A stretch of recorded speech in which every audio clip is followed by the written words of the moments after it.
할렐루야. 주의 이름을 찬양합니다. 선포된 말씀이 여러분 각 사람에게 꼭 필요한 은혜가 될 줄로 믿습니다. 옆 사람과 인사하시죠. 당신은 나의 동행자입니다. 천국까지 같이 갑시다. 네, 오늘 말씀의 제목은 위기 속에 입증된 충성심입니다. 위기 속에 입증된 충성심. 압살롬의 반역이 이제 거의 성공 단계에 이르는 것 같은 위기의 순간입니다. 국가가 두 쪽이 났습니다. 압살롬 편 그리고 다윗 편, 둘 중에 한 군데 서야 했습니다. 극단적인 갈등이 국가적인 위기를 초래할 그런 아주 위태로운 순간입니다. 위기를 만나면 사람의 정체성이 드러난다 그랬죠. 또 한 가지 드러나는 것이, 입증이 되는 것이 충성심입니다. 누가 한결같은 충성을 했는지 분명하게 알게 되죠. 이때라는 가드 사람, 이 블레셋 사람은 놀랍게도 이 위기의 순간에 다윗의 가장 위대한 충신으로 인정을 받는 탁월한 행동을 하게 됩니다. 여러분, 우리가 이 시대를 살아가면서 교회가 위기고 나라가 위기고 온 세상이 위기인 것 같을 때 우리의 주이신, 우리 왕이신 하나님께 진짜 충성을 입증할 수 있는 기회가 온 것입니다. 여러분, 지금 이 위기의 순간을 절대로 헛되이 보내서는 안 됩니다. 이때야말로 하나님 앞에 귀중한 존재로, 의미 있는 존재로, 진실한 신앙인으로 입증될 수 있는 절호의 기회가 온 줄로 믿습니다. 어떻게 이때라는 사람은 이스라엘 사람도 아니면서 다윗에게 충성을 다했고 그 이유가 무엇이며 또 어떻게 영광스럽게 다윗에게 또 성경에 기록되게 되는지 말씀을 함께 나누겠습니다. 첫 번째, 어떻게 해서 이 충성심이 생겼을까? 아니, 이때에게 다윗을 향한 충성심이 생긴 이유가 뭘까를 같이 한번 생각해 보겠습니다. 그것은 쫓겨난 나그네라는 말 속에 나와 있습니다. 이 동질감을 느낄 때 충성이 생겨나게 됩니다. 한번 따라해 보세요. 쫓겨난 나그네. 여러분, 충성심은 그의 운명이 나의 운명이고 나의 운명이 그의 운명이구나. 상대편과 동질감을 느낄 때, 리더와 동질감을 느낄 때 바로 운명 공동체가 되는 특징이 있습니다. 다윗이 이 가드 사람 이때에 대해서 표현을 할 때 아주 독특한 표현을 했습니다. 쫓겨난 나그네라고 말하죠. 19절 말씀 같이 한번 읽어보겠습니다. 그때 왕이 가드 사람 이때에게 이르되 어찌하여 너도 우리와 함께 가느냐? 너는 쫓겨난 나그네이니 돌아가서 왕과 함께 내 곳에 있으라. 지금 이 가드 사람 이때를 향해서 다윗이 너는 쫓겨난 나그네다 라고 이야기합니다. 다윗이 지금 이제 모든 것을 포기하고 도망가려고 할 때 벤베리하게 이르러서 가드 사람 이때가 끝까지 따라가겠습니다. 그렇게 이야기하니까 그렇게 이야기합니다. 너는 쫓겨난 나그네이니 돌아가서 왕과 함께 편히 좀 있으라고 이야기합니다. 여러분, 이 가드는 어디냐면요, 골리앗의 고향입니다. 가드가. 근데 가드 사람이잖아요, 이때는. 더구나 가드의 그 귀족이었던 것 같습니다. 600명의 자기 휘하에 군사가 있을 만큼 굉장히 권세가 있는 사람이었습니다. 그런데 무슨 일이 있었는지 가드에, 아기스 왕이 있는 그 가드에 무슨 정변이 있는 것 같아요. 정치적인 어떤 박해를 받게 된 것 같습니다. 그래서 거기서 쫓겨나서 다윗 왕에게 와서 지금 피해 있었던 사람입니다. 이스라엘 경내에 들어와 있었던 사람이죠. 이 사람은 영영 이스라엘의 중심에 들어서기는 어렵습니다. 왜냐하면 블레셋 사람이고 골리앗의 고향 사람이고 이스라엘과 대대 적대 관계에 있는 사람이니까요. 근데 놀랍게 결과는 나중에 이제 얼마나 다윗의 친위대의 장수가 되는지 나중에 나옵니다. 이스라엘의 중심 인물이 되지요. 자, 어떻게 이게 가능했을까? 여러분, 이 다윗이 한 말, 너는 쫓겨난 나그네이니 라는 말을 보면은 다윗이 지금 자기와 가드 사람 이때를 동일시 여기는 걸 대본에 알 수 있습니다. 왜요? 지금 압살롬의 반란으로 인해서 자기가 쫓겨난 나그네가 되고 있거든요. 이제 광야 길로 비참한 유랑 생활을 해야 되는 그 쫓겨난 나그네 길을 가게 됩니다. 근데 다윗이 앞으로 이 길을 가게 될 거고 지금 그러한 형편에 있는데 사실은 가드 사람 이때 형편과 자신의 형편이 똑같지 않습니까? 그런데 그 이때의 마음을 가장 잘 이해하는 것이 다윗입니다. 왜 그런지 아세요? 놀랍게 사무엘 상에 보면요, 사울 왕이 다윗을 죽이려고 하니까 이스라엘 경내에는 숨을 곳이 없어서 도망간 곳이 가드입니다. 가드 왕 아기스에게 숨어 지내는데 그때 자기를 따르는 사람 600명과 함께 도망 다녔거든요. 근데 지금 이때가 600명을 이끌고 지금 도망 다니고 있거든요. 똑같습니다, 운명이. 다윗이 숨어 지내던 가드, 그 숨어 지내는 동안에 이때를 만났던 것 같아요. 가장 영향력 있는 그 이때라는 사람이 거기서 아마 도와줬던 것 같아요. 그러니까 이때가 이제 정변이 나서 또 아기스 왕 밑에 있다가 죽임을 당할 것 같으니까 도망 나온 것이 다윗 왕에게 온 거예요. 왜요? 자기 입장을 가장 이해할 수 있는 사람이 다윗이니까 그 밑에 와서 쫓겨난 나그네 신세로 와 있던 다윗처럼 자기도 쫓겨난 나그네로 다윗 밑에 있었던 거죠. 여러분, 다윗이 이렇게 너는 쫓겨난 나그네다 라고 말했을 때는 너만 그런 게 아니라 내가 그 심정 안다라는 말이에요. 내가 이전에 그랬지 않냐. 너가 똑같은 마음이다. 그러니까 너 신세가 얼마나 처량하고 얼마나 힘든지 아는데 내가 또 쫓겨난 나그네 돼서 도망가는데 너가 또 따라오면 너 얼마나 고생하겠니. 나 하나 고생한 거 잘한 그걸로 족하다. 그게 얼마나 힘든 일인지 내가 경험해서 알거든. 그러니까 너 쫓겨난 나그네니까 다시 돌아가서 너 왕 밑에서 좀 편안히 있어라.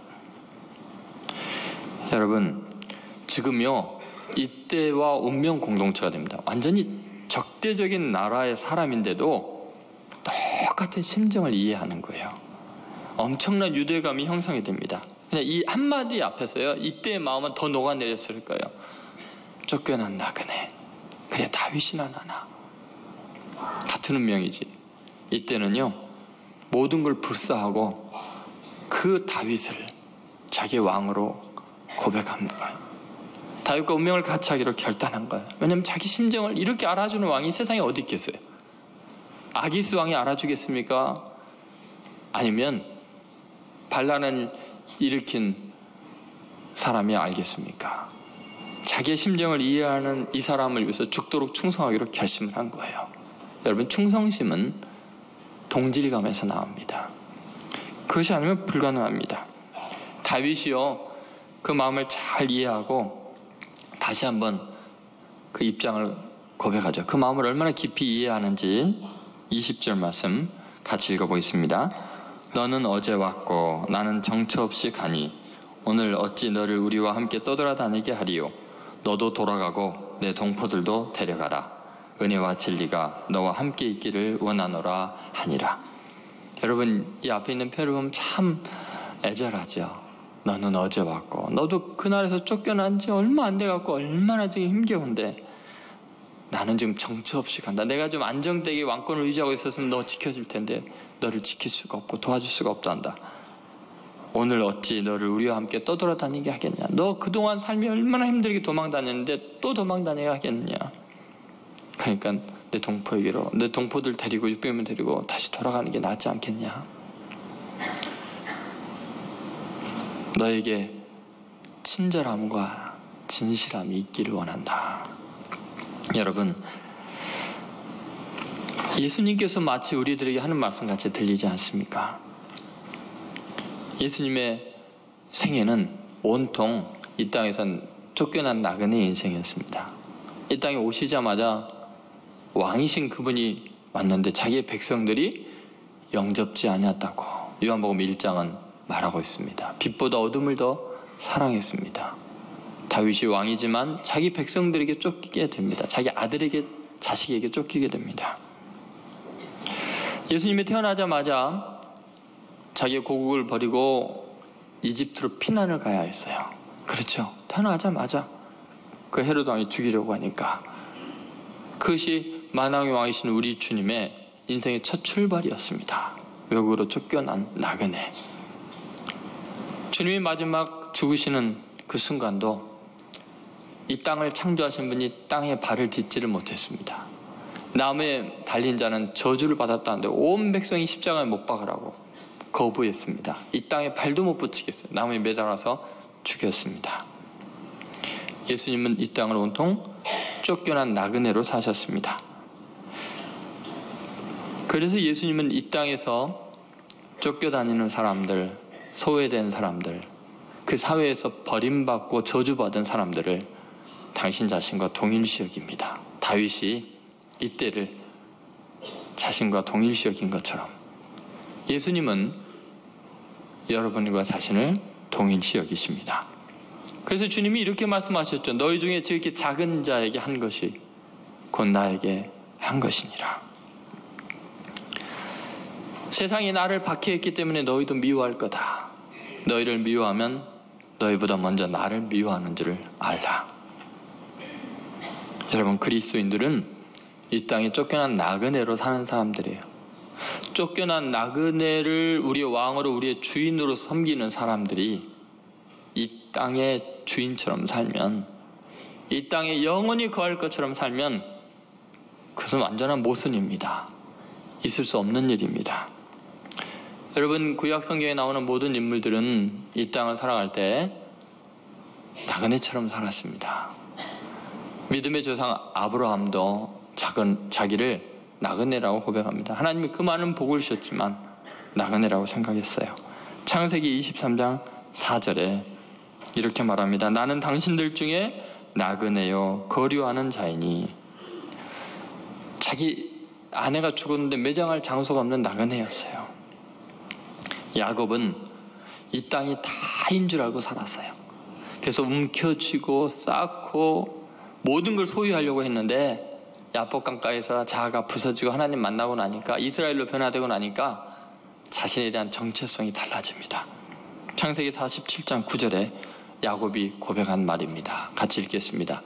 야곱이 바로에게 아뢰되 내 나그네 길의 세월이 130년이니이다. 내 나이가 얼마 못 되니 우리 조상의 나그네 길의 연조에 미치지 못하나 험악한 세월을 보내었나이다 하고, 바로왕 앞에서 죽을 날이 가까웠을 때 야곱이 자기 인생을 돌이켜보면서 내가 누구인가라고 고백할 때 내 나그네 길,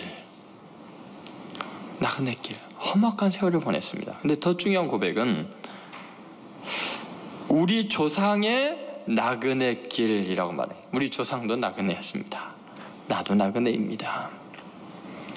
여러분, 믿음의 조상들이 이 땅에서 성공하고 복을 받았음에도 불구하고 이 땅이 영원한 본향이라고 생각하지 않았습니다. 그래서 신명기 10장 19절을 비롯해서 수많은 구절에서 하나님은 우리가 나그네인 것을 잊지 말라고 말합니다. 같이 읽겠습니다. 너희는 나그네를 사랑하라. 전에 너희도 애굽 땅에서 나그네 되었음이니라. 역대상 29장 15절에 보면 다윗이 하나님의 성전을 건축하기 위해 모든 걸 준비해 놓고 이 땅에 하나님의 성전이 건축된 걸 알면서도 고백한 말입니다. 역대상 29장 15절입니다. 같이 있습니다. 우리는 우리 조상들과 같이 주님 앞에서 이방 나그네와 거류민들이라. 세상에 있는 날이 그림자 같아서 희망이 없나이다. 아멘. 여러분, 다윗 같은 왕이 절대 권력을 행사하고 모든 걸 이루고 하나님의 성전을 짓는 준비를 다 한 왕이 우리가 세상에 있는 날이 뭐 같다고요? 그림자 같아서 희망이 없습니다. 왜요? 우리는 조상들과 같이 그냥 지나가는 나그네이기 때문입니다. 신약 성경에도 늘 그리스도인들이 나그네인 것을 잊지 말라고 말합니다. 마태복음 25장 35절에 주님께서 지극히 작은 자와 자신을 동일시 여기면서 당신의 정체성을 나그네로 규정합니다. 내가 줄일 때 너희가 먹을 것을 주었고 목마를 때 마시게 하였고, 그 다음 뭐라고요? 나그네 되었을 때. 예수님이 언제 나그네 됐어요? 내 일생이 나그네였어요. 사람들은 그 나그네를 도중에 죽이려고 가만히 엿보고 늘 죽일 공부만 했습니다. 이 땅이, 이 세상 사람들이 자기 백성인데도 나그네 취급했습니다. 히브리서 기자는 믿음의 조상들에 대한 이야기를 장황하게 하면서 그들이 결국은 이 땅의 나그네 인생이었다는 것을 고백합니다. 히브리서 11장 13절부터 14절 말씀 같이 읽겠습니다. 이 사람들은 다 믿음을 따라 죽었으며 약속을 받지 못하였으되 그것들을 멀리서 보고 환영하며 또 땅에서는 외국인과 나그네임을 증언하였으니 그들이 이같이 말하는 것은 자기들이 본향 찾는 자임을 나타냅니다. 여러분, 믿음의 조상들이 뭐를 증거하는 삶을 살았다고요? 자신들이 이 땅에서는 뭐요? 외국인과 나그네임을 증언하였다는 거예요. 그 삶을 보니까 이 땅에 소망을 두고 사는 사람들이 아니라는 거예요. 애굽의 모든 그 보화를 다 버리고 하나님의 백성과 함께 고난 당하는 광야의 길을 택한 것이 바로 모세였잖아요. 그 밖에 믿음의 조상들이 다 나그네임을 잊지 않았어요. 여러분, 베드로전서 2장 11절에도 그리스도인의 나그네임을 베드로 사도가 이야기합니다. 같이 있습니다. 사랑하는 자들아, 거류민과 나그네 같은 너희를 권하노니 영혼을 거스려 싸우는 육체의 정욕을 제어하라. 여러분 믿습니까? 우리 인생이 결국은 나그네인 거 믿습니까? 그래야 나그네로 이 땅에 사시고 승리하신 주님 뒤를 따라갈 수 있습니다. 주님과 동질의식을 갖지 않으면 절대로 주님께 충성 못합니다. 주님 따라갈 수 없습니다. 여러분, 이 땅에서 아무리 많은 복을 누려도 다 놓고 갈 것입니다. 결국 주님 가신 그곳으로 갈 거예요. 제가 어렸을 때 복음성가 중에서 참 많이 불렸던 복음성가가 있습니다. 거의 찬송가 같아요. 이 세상 나그네 길을 지나는 순례자, 그랬죠? 기억나세요? 요새는 왜 안 부르세요?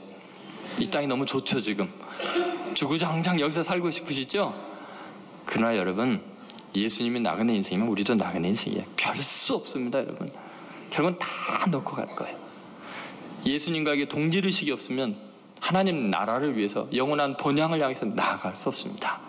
깨끗하게 정체성을 분명히 하십시오. 예수님과 동질의식을 가지십시오. 여러분의 주님이 나그네이면 우리도 나그네인 거예요. 그래서 이때가 그런 거예요. 나도 쫓겨난 나그네요. 다윗 왕도 쫓겨난 나그네니까 내가 끝까지 당신을 따라가겠습니다. 그것이 충성입니다. 두 번째, 충성을 입증하는 방법은 동행입니다. 고난의 광야길을 향하는 것입니다. 한번 따라해서요. 고난의 광야길. 동행이죠. 여러분, 충성은 일상 속에서는 입증이 안 됩니다. 고난 속에서도 동행할 때 충성이 입증됩니다. 동질감을 느끼고 아멘하고 끝나면 안 되고, 고난의 길에 동행해야, 광야의 길을 스스로 걸어가야, 따라가야 그게 충성이 입증이 됩니다. 여러분, 이때가요, 그 다윗의 말에 감동을 하고 다윗을 더 감동시키는 놀라운 고백을 합니다. 얼마나 간절히 다윗을 사모하고 다윗에게 충성을 맹세하는지 21절 한번 보시죠. 21절 같이 읽겠습니다. 이때가 왕께 대답하여 이르되 여호와의 살아계심과 내 주 왕의 살아계심으로 맹세하옵나니 진실로 내 주 왕께서 어느 곳에 계시든지 사나 죽으나 종도 그곳에 있겠나이다 하니. 여러분, 이때 이 고백을 들을 때 다윗이 얼마나 행복했을까요? 얼마나 큰 용기를 얻었을까요? 여러분, 우리가 인생길 살아가면서 너무나 외롭고 초라하고 비굴해지기 쉬운 현장에서요, 참 신비롭게도 갑작스러운 예상치 않은 충성스러운 사람들, 나와 동행하는 사람들을 하나님 꼭 한두 명 보내주십니다. 여러분 믿습니까? 나를 이해해주는 사람이 있고 나의 고난의 길에 끝까지 동행하겠다는 사람들이 그래도 인생에 한두 명 있다는 게 얼마나 위기의 순간에 큰 힘이 되는지 모릅니다. 결국은 다윗이 이때에게 허락을 하죠. 그래서 이때 군사 600명이 다윗을 호위하고 그렇게 친위대가 되어가지고 이제 피난길을 가게 됩니다. 근데 그 길이 쉬운 길이 아니에요. 통곡하는 길이었어요. 광야를 향해서 가는 게, 예루살렘 도성 화려한 도시를 떠나서 막막한 광야로 향하여 가는 길이었습니다. 23절 같이 읽겠습니다. 온 땅 사람이 큰 소리로 울며 모든 백성이 앞서 건너기에 왕도 기드론 시내를 건너가니 건너간 모든 백성이 광야길로 향하니라. 여러분의 방향은 도시를 향해 있습니까? 광야를 향해 있습니까? 울며 통곡하는 그 길을, 주님이 가신 길이라면 따라갈 용기가 있습니까? 여러분, 광야길을 향해서 간다는 게 온 백성이 통곡하는 길이지만 더 힘든 것은 이때 혼자의 헌신이 아니라 그와 동행하는 모든 사람들의 헌신이고, 더구나 그 동행하는 사람들과 이때 아이들까지 고난의 길로 내몰려야 되는 아픔입니다. 사실 어제 왔기 때문에 돌아가면 될 일이에요. 그냥 머물러 있으면 압살롬과 그냥 화친해서 지내면 될 일이에요. 그런데 굳이 자기 한 사람의 헌신이 자기의 따르는 동역자들과 그 모든 아이들까지 고난의 길로 몰아가는 정말 힘겨운 결단을 해야 했습니다. 22절 보시죠. 22절 같이 읽겠습니다. 다윗이 이때에게 이르되 앞서 건너가라 하매 가드 사람 이때와 그의 수행자들과 그와 함께한 아이들이 다 건너가고, 여러분 그냥 수행자들이 함께 건넜다면 될 건데 뭐를 명백하게 명시해요? 네, 그와 함께한 아이들이 다 건너가고. 이게 지금 동행한다는 게, 자기 왕을 따라간다는 게 자기 삶 전체뿐만 아니라 주위에 있는 사람들까지 고난의 길로 광야를 향해서 가게 내모는 상황이죠. 여러분, 이 시대에 우리가 신앙인으로 산다는 것, 그리스도를 따르는 것, 십자가를 지고 따라가는 것은 자기를 부인하는 건데, 자기 십자가까지, 내 자신만 부인하면 괜찮은데 내가 져야 될 십자가가 있어요. 내 가족, 내 자녀들, 내 친구들, 나를 따르는 사람들이 함께 고난의 길을 가야 되는 아픔이 있습니다. 그래도 그것이 내 주 왕을 따르는 길이라면, 주를 따르는 길이라면 함께 가야죠. 그것이 충성입니다. 여러분, 이때가 다윗에게 이렇게 헌신할 수 있는 이유가 뭐였을까요? 그것은 다윗 그로부터 하나님을 알았던 것 같아요. 아마 다윗이 가드 왕 아기스에게 숨어 있을 때 그 가드에서 이때를 만났고 거기 머무는 동안에 이때에게 신앙에 영향을 끼친 것 같습니다. 그래서 이때가 제가 기때라 그랬습니다. 이때가 하나님을 알아. 그래서 하나님의 살아계심과 왕의 살아계심을 두고 맹세합니다. 끝까지 따르겠습니다라는 이야기를 하잖아요. 왕을 끝까지 따르겠습니다라고 말할 때 그 앞에 그 근거가 뭐냐면 하나님 때문이라는 거예요. 여러분, 고난의 세월에 하나님의 사람을 따르고 충성을 다하는 그것을 통해서 놀랍게도 하나님을 향한 신앙을 입증할 수 있는 절호의 기회를 얻게 된 거죠. 워터 클라이슬러라는, 여러분이 잘 알고 있는 철도 수리공이 나중에 클라이슬러 회사를 설립하게 되죠. 그 유명한 클라이슬러가 이런 말을 했습니다. 수많은 사람들이 인생에서 절대 출세하지 못하는 이유는 기회가 문을 두드릴 때 뒤뜰에 나가 내 입 클로버를 찾기 때문이다. 여러분, 사람들이 왜 수많은 사람들이 성공하지 못하느냐? 위기라는 위대한 기회가 올 때 뒤뜰에 숨는 거예요. 거기서 행운을 찾고 있는 거예요. 광야를 향해서 달려갈 용기가 없는 거예요. 동행하지 않는 거예요. 함께 고난당할 결단이 없고 그냥 적당히 숨어서 행운만 기다리니까 하나님이 주신 위대한 기회를 놓치는 거예요. 여러분, 지금 이러한 시대에 국가적인 위기와 여러 가지 어렵고 힘들 때야말로 하나님께 충성을 보일 수 있는 기회예요. 지금 행운을 찾고 조용히 있을 때가 아니고 주님의 나라와 영광을 위해서 기도하고 하나님을 찾을 때이죠. 하나님께 충성을 고백할 때입니다. 주님과 동행할 때예요. 여러분, 이 절대적인 절망의 순간을 위대한 기회로 바꾼 사람들을 이야기, 성경에 너무 많습니다. 대표적인 사람이 모함 여자 룻이죠. 여러분, 고난의 길에 나오미에게서 돌아가라고, 너의 친족에게로 돌아가라고, 고국으로 돌아가라고 그렇게 이야기를 했습니다. 나오미 시어머니가요. 너무나 서러운 여자. 그런데 룻은요, 자기도 젊었을 때 과부가 되었고 시어머니도 지금 과부인 걸 안 거예요. 그 동질감 때문에 또 시어머니가 자기에게 하나님을 전해줘갖고 그 하나님을 알았거든요. 그 하나님을 향한 믿음 때문에 자기의 신앙을 전해준 그 어머니를 포기를 못합니다. 끝까지 동행하기로 결단을 하죠. 고난의 광야길로 따라갑니다.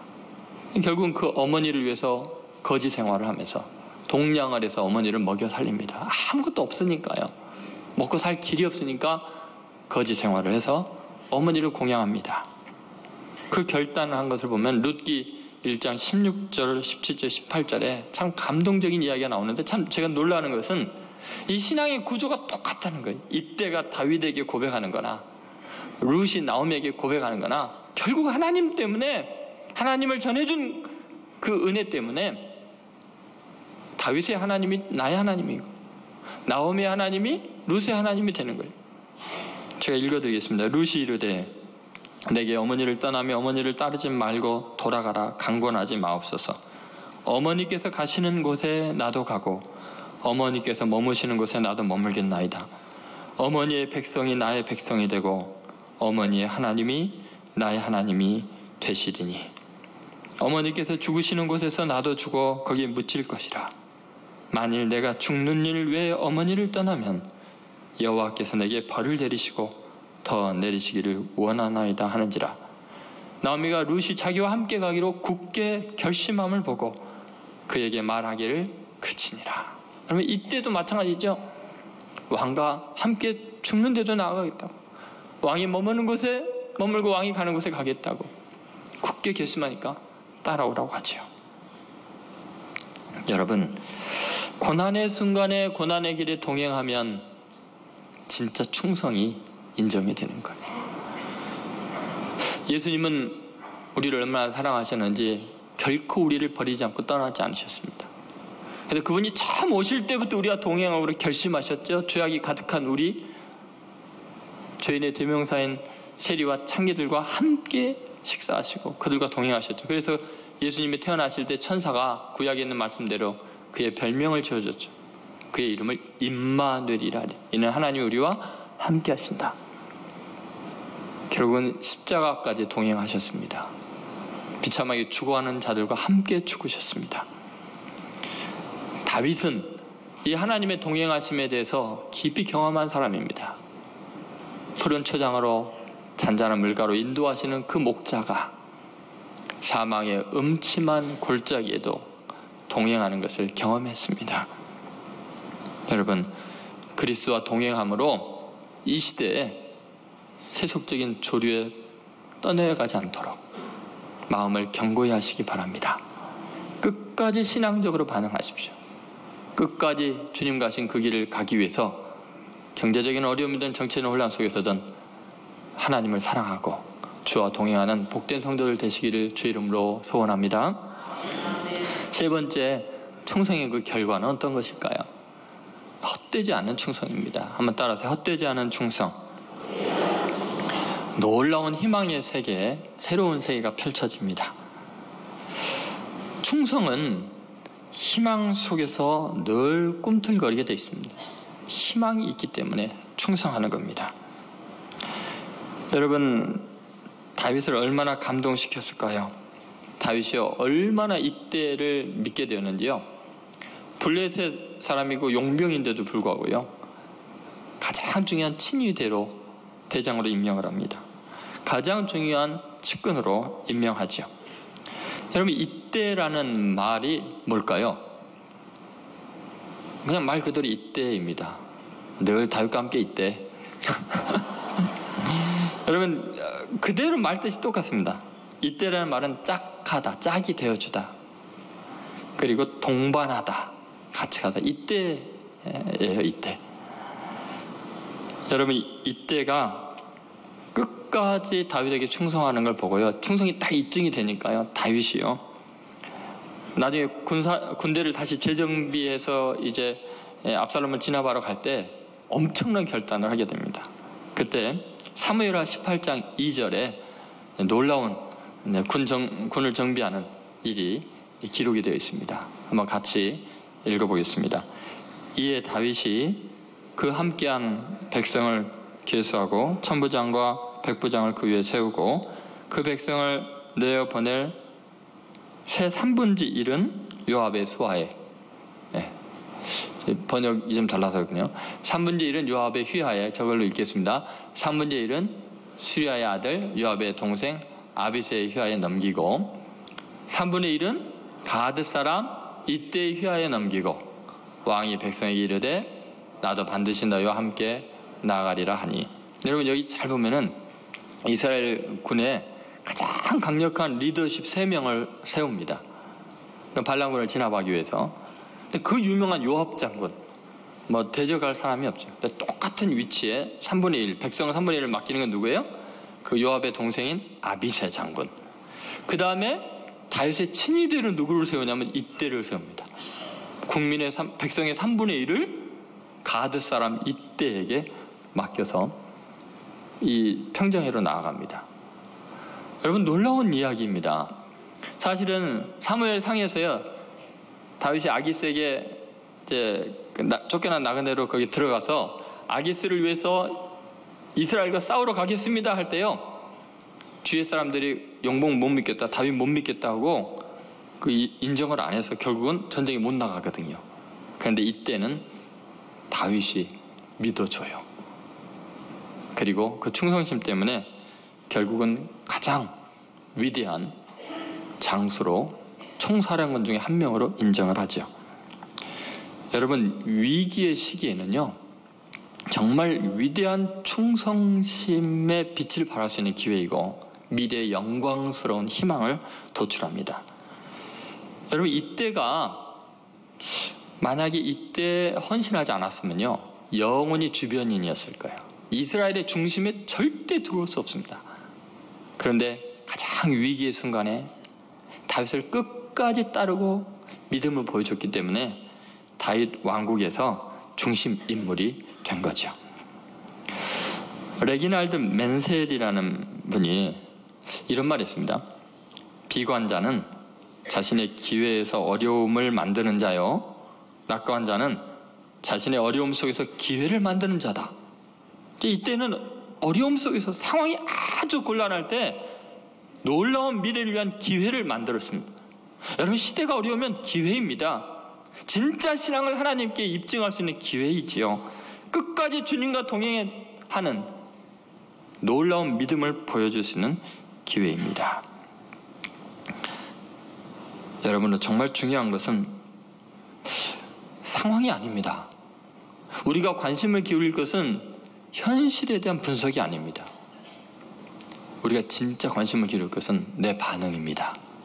이 상황 속에서 내가 어떤 반응을 할지, 나라가 이렇고 시대가 이럴 때 내가 어떻게 믿음을 입증할 수 있는지.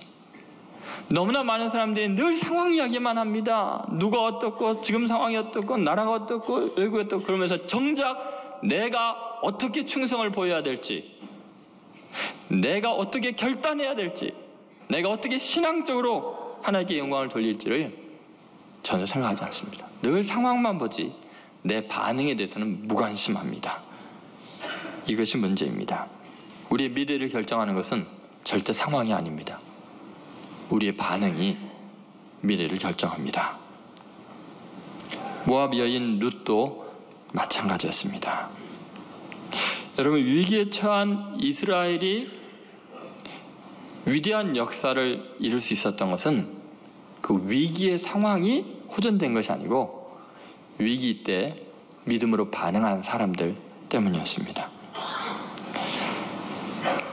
이스라엘의 정탐꾼이 체포되기 직전에 라합이라는 한 여인이 위대한 결단을 하게 됩니다. 천상하지의 유일하신 하나님으로 신앙을 고백하고 그녀가 그들을 감춰줬기 때문에 신앙적인 결단을 했기 때문에 그녀는 예수 그리스도의 족보의 이름이 나오죠. 다윗 왕조의 중요한 할머니가 되잖아요. 그녀의 몸에서 놀랍게 다윗 왕조가 탄생합니다. 그러니까 룻도 모압 여인이었고 라합은 여리고성의 기생이었지만 그들은 하나님 나라의 중심에 섭니다. 도저히 이스라엘 가운데 들어올 수 없는 사람들이 영원히 성경에 기록될 만큼 믿음의 조상의 반열에 오르게 되죠. 그러니까 여러분, 영원히 인생이 그렇게 끝나버릴 수밖에 없는 사람들이 위기의 신앙에 바른 신앙을 고백하고 끝까지 주님께 충성을 하면 정말 위대한 삶으로 바뀌게 됩니다. 바울에게서 브리스길라, 아굴라 마찬가지입니다. 예를 들어서 이렇습니다. 브리스길라와 아굴라가 살았던 데는 로마입니다. 로마의 유대인들이 정착해 살면서 사업을 잘하고 힘있게 번창해 가는데 하루아침에 로마 황제가 유대인 추방령을 내리게 됩니다. 아마 주 49년 정도 된 것 같아요. 하루아침에 모든 것 다 빼앗기고 다 내려놓고 로마에서 쫓겨났죠. 쫓겨난 나그네로 소아시아 지역을 배회하다가 또 다른 쫓겨난 나그네 바울을 만납니다. 유대인들이 바울 만나면 다 죽이려고 하니까 유대인 나라 살지를 못하고 도망가서 쫓겨다니며 복음을 전하는 똑같은 동질감을 가진 쫓겨난 나그네인 바울을 만나죠. 거기서 복음을 전해 듣고 인생이 완전히 바뀝니다. 그리고 로마서 16장 3절에 보면 얼마나 충성하는지 이렇게 표현합니다. 저희는 내 목숨을 위하여 자기 목숨이라도 내놓은 사람이라고요. 여러분, 이러한 그리스도인들이 얼마나 많은지 모릅니다. 위기의 순간에 우리는 하나님 나라에 정말 놀라운 상급을 쌓아놓을 수 있는 기회를 얻게 되죠. 고린도전서 15장 58절에 그래서 이렇게 이야기를 합니다. 같이 읽겠습니다. 그러므로 내 사랑하는 형제들아, 견실하며 흔들리지 말고 항상 주의 일에 더욱 힘쓰는 자들이 되라. 이는 너희 수고가 주 안에서 헛되지 않은 줄 압니다. 아멘. 여러분 믿습니까? 네, 위기의 순간에는 정말 우리가 하나님께 인정받을 수 있는 또 영광스러운 미래를 얻을 수 있는 기회입니다. 현재의 고난은 장차 나타날 영광과 비교할 수 있어요? 네, 없다고 말합니다. 그래서 여러분, 주의 음성에 귀를 기울여야 돼요. 우리의 주님이 이 위기의 순간에 내게 뭐를 원하시는가? 주님께 기도하고 말씀을 봐야 합니다. 세계 여러 나라 오디오 레코드사의 그 심볼 마크가 있습니다. 세계 각 그 레코드사에서 서로 이 심볼 마크를 쓰려고 하는데 그 유명한 거죠. 여러분이 본 적 있죠? 예, 이 축음기 앞에 개가 이렇게 뭐 소리를 듣고 있는 겁니다. 이게 얼마나 인기 있는 것인지 모릅니다. 뭐 그 이유가 있습니다. 프랑크 시멘이라는 극작가가 아주 중요한 이야기를 더 극화하게 되는데, 사실은 이 강아지 이름이 니퍼라는 개입니다. 근데 그 극작가에 쓴 글에 의하면은 그렇습니다. 늘 성악가인 주인이 노래 부르는 걸 옆에서 앉아서 이렇게 듣고 있고 그랬는데 어느 날 성악가가 과로해서 죽은 거예요. 그리고 이제 뭐 장사 지냈겠죠. 주인이 없어진 상황을 이해를 못하는 거예요. 주인을 찾아 헤매는데 어느 날 그 레코드 가게에서 음악 소리가 흘러나오니까 축음기의 소리가 나니까 주인 목소리잖아요. 그러면 주인이 그 노래가 끝나면은 자기 이름을 부르고 먹을 걸 주고 하는 그 주인이 곧 나타날 거라는 생각에 그 앞에서 기다리고 있습니다. 결국은 끝까지 주인은 나타나지 않죠. 끝까지 기다리다 그 자리에서 주인을 기다리다, 주인의 음성을 기다리다가 그 개가 죽었다는 거죠. 물론 그 이야기가 좀 극화가 됐겠습니다만 실제 있었던 이야기이고, 그리고 그 개를 데려다가 키운 사람이 또 죽게 됩니다. 그 동생이 다시 데려다가 그 개를 키우게 되는데 그 사람이 화가였습니다. 유명한 화가였는데 영국 화가인 프란시스 바로라는 사람이 이걸 그리게 된 거죠. 그리고 레코드 회사에서 이걸 엠블렘으로 쓸 때 그 앞에 His Master's Voice라는 타이틀을 적었습니다. 자기 주인의 음성을 기다리는 마음, 주인의 음성을 듣고자 하는 그 마음, 그것이 어쩌면 충성인지 모르겠습니다. 그래서 그 유명한 신학자 에밀 브루너가 이런 말을 했습니다. 하나님의 말씀을 가르쳐서 My Master's Voice라고 이야기했습니다. 내 주인의 음성. 여러분, 세상에 많은 소리가 지금 우리를 빨아당기려고 하죠. 귀를 빼앗아 가죠. 이때요, 여러분의 주인의 음성에 귀를 기울이십시오. 죽을 때까지 주님 말씀만 따라가십시오. 그래서 충성스러운 자들로 주님 오실 그날에 영광스럽게 왕같은 제사장들로 존귀 여김을 받는 성도들 되시기를 주의 이름으로 축원드립니다.